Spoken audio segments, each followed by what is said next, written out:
Hey guys, Regan here, 208 Media. Yeah, today's video was a placeholder, not gonna lie to you.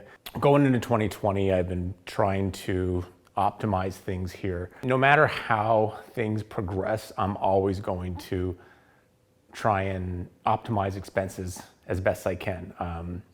Right now I've got some dealings with companies in Chicago that will be game changing for us as an agency because it puts us into that next level of income. But regardless of that, any of those things can be given and taken away at any time. So I'm always basically on the defensive as far as planning goes. So earlier this year, I decided I have an extra office here. Thought a lot about filling that office with somebody, just because it's sitting there, it's empty, it's available, and why not cover costs? Because I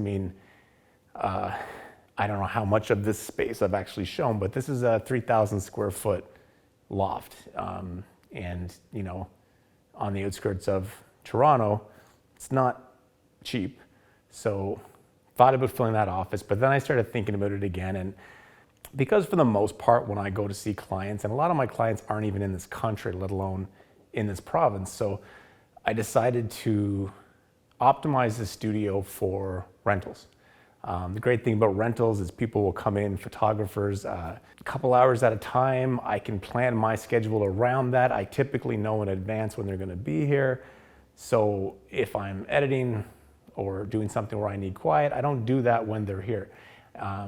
And which takes me back to the very beginning of getting that piece. It was just basically an antique Vanity. Didn't really like the color of it, wanted to spice it up a bit. I think it turned out good. It fills the void.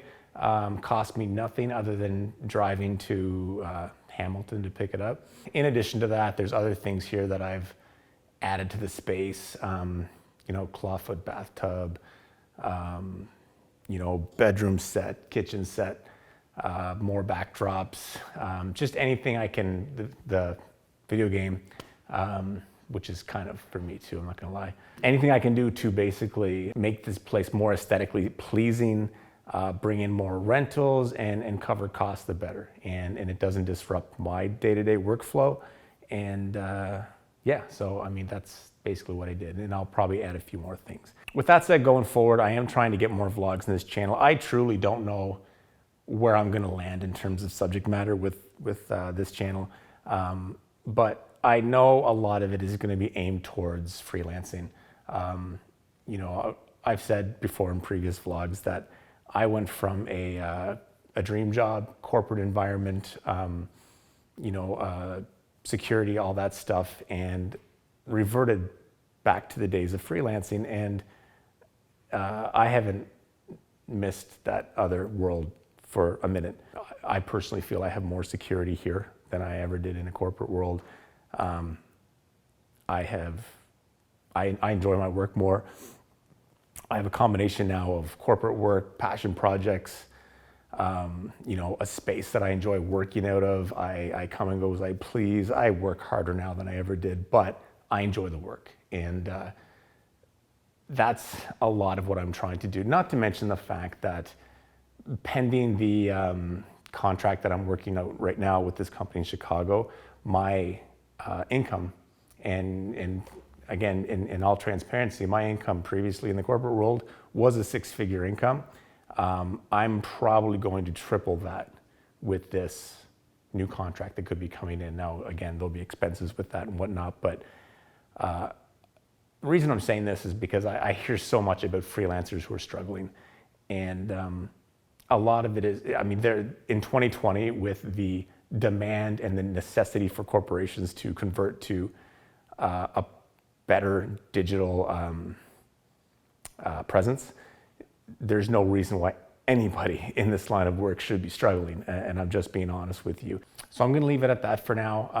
As I said, I hope to add a lot more vlogs, combinations of stuff like this, just basically me sitting here on site at my studio, and content from on the road. I do have some vlog material from a recent trip to UK, recent trip to Chicago, a few things like that.